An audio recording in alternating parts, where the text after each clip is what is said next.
పోస్తే తీర్థమంటారు పెద్దలు. మరి ప్రపంచవ్యాప్తంగా పేరు మోసిన టిక్ టాక్ సంస్థను అమెరికాను శాసిస్తున్న ఎలాన్ మాస్క్ చేతికి చిక్కితే ఎలా ఉంటుంది? ఖచ్చితంగా ఈ విషయం ఇప్పుడు ప్రపంచవ్యాప్తంగా చర్చనీయాంశంగా మారింది. టిక్ టాక్ ఎలాన్ మాస్క్ చేతిలో పడితే మాత్రం దాని దశ తిరిగినట్టేనని అంటున్నారు పరిశీలకులు. ఎందుకో ఏంటో ఇప్పుడు చూద్దాం.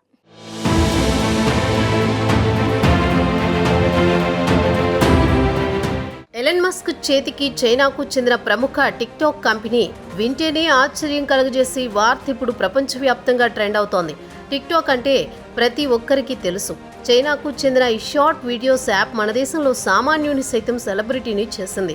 ఒకప్పుడు భారత్లో టిక్ టాక్ సృష్టించిన వీడియో సునామీ అంతా ఇంత కాదు. అయితే గాల్వన్ లోయలో చైనా పాల్పడిన దుశ్చర్య క్రీడతో భారత ప్రభుత్వం టిక్ టాక్ను నిషేధించింది. దీంతో చైనా మన దేశం లాంటి అతిపెద్ద మార్కెట్ను కోల్పోవలసి వచ్చింది. ఇక టిక్ టాక్ భారత్ నుంచి కనుమరుగవుతూనే ఇతర షార్ట్ వీడియో ప్లాట్ఫామ్స్కు మార్గం సుగమం చేసిపోయింది. చాలా కాలం తర్వాత భారత్లో టిక్ టాక్ మాట మళ్లీ వినిపిస్తోంది. ఇందుకు కారణం టెస్లా అధినేత ఎలన్ మస్క్. భారత్లో టిక్ టాక్ కథ ముగిసినప్పటికీ ఇతర దేశాల్లో మాత్రం ఆ షార్ట్ వీడియోస్ యాప్ ఇంకా యాక్టివ్గానే ఉంది.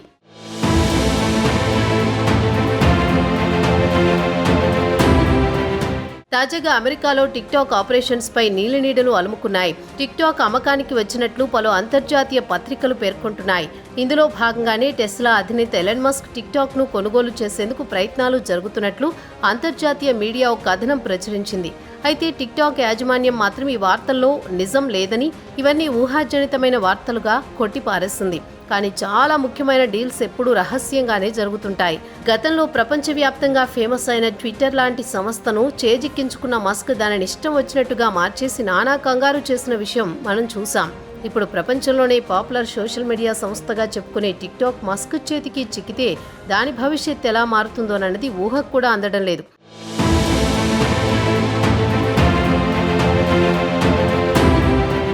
అయితే చైనాకు చెందిన టిక్ టాక్ ప్రతినిధులు అమెరికాలోని టిక్ టాక్ ఆపరేషన్స్ను ఎలన్ మస్క్కు అమ్మేందుకు చర్చలు జరుపుతున్నట్లు ప్రముఖ పత్రిక బ్లూంబర్గ్ ఒక కథనం రాసుకొచ్చింది. ప్రస్తుతం చర్చలు ప్రాథమిక స్థాయిలో ఉన్నట్లు ఈ పత్రిక తెలిపింది. టిక్ టాక్ యాప్ను అమెరికా నిషేధిస్తుందన్న వార్తలు వస్తుండటంతో ఈ నిర్ణయం తీసుకున్నట్లు ఆ పత్రిక వెల్లడించింది. ప్రస్తుతం చక్కర్లు కొడుతున్న ఈ వార్త నిజమైతే కనుక అమెరికాలో టిక్ టాక్ ఆపరేషన్స్ను మస్క్ ఇదివరకే సొంతం చేసుకున్న ఎక్స్ చేపడుతుందని సమాచారం. అమెరికాలో ఎక్స్కు 170 మిలియన్ల మంది యూజర్లు ఉన్నారు. టిక్ టాక్ను ఎక్స్తో ఇంటిగ్రేట్ చేసే అవకాశం ఉంది. అదే గాని జరిగితే టిక్ టాక్ దశ అడ్డంగా తిరిగిపోతుందని అంటున్నారు పరిశీలకులు.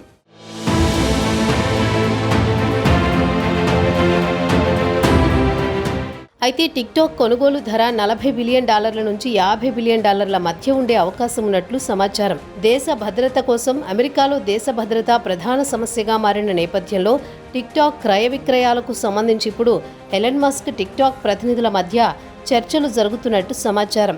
టిక్ టాక్ మాతృ సంస్థ అయిన బైట్ డాన్స్ కంపెనీ చైనాకు చెందినది కావడం, అందున చైనా ప్రభుత్వంతో మంచి సత్సంబంధాలు కలిగి ఉండడంతో కొత్తగా వస్తున్న ట్రంప్ ప్రభుత్వం ఈ యాప్పై ఒక నిర్ణయం తీసుకునే అవకాశం కనిపిస్తోంది. ఇక అమెరికాలోని ప్రజాప్రతినిధులు సైతం చైనాకు చెందిన యాప్పై ఆందోళన వ్యక్తం చేస్తున్నారు. చైనాకు చెందిన టిక్ టాక్ యాప్తో వ్యక్తిగత సమాచార భద్రత గోప్యతగా ఉండే అవకాశం లేదని చెబుతున్నారు.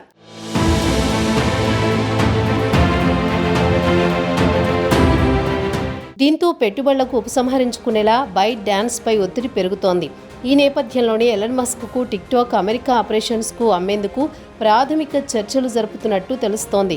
జనవరి 19 డెడ్లైన్. అమెరికాలో తమ ఆపరేషన్స్ నిర్వహించేందుకు టిక్ టాక్ను జనవరి 19న డెడ్లైన్ విధించడం జరిగింది. ఈలోగా బైట్ డాన్స్ టిక్ టాక్ యాప్ను ఎవరికైనా అమ్మేసి వచ్చినది తీసుకువెళ్లాల్సి ఉంటుంది, లేదా దేశవ్యాప్తంగా టిక్ టాక్ సేవలను బ్రేక్ పడడం అనివార్యం కానుంది. ఈలోగా ఒక నిర్ణయం తీసుకోకపోతే ఆయా స్మార్ట్ ఫోన్లలో టిక్ టాక్ ఉంటుంది, కానీ యూజర్లకు ఎలాంటి అప్డేట్లు ఉండవు. అయితే ఎలన్ మస్క్తో చర్చలు నడుపుతున్నట్లు వస్తున్న వార్తలను టిక్ టాక్ కొట్టిపారేసింది. అయితే చైనాలో మస్క్ టెస్లా సంస్థను నడుపుతున్నారు. మస్క్కు చైనాతో సత్సంబంధాలు ఉండడం, ఎక్స్ లాంటి బడా సంస్థలను ఆయన కొనుగోలు చేయడంతో బైట్ డాన్స్ యాజమాన్యం కూడా మస్క్ వైపే చూస్తున్నట్టు సమాచారం.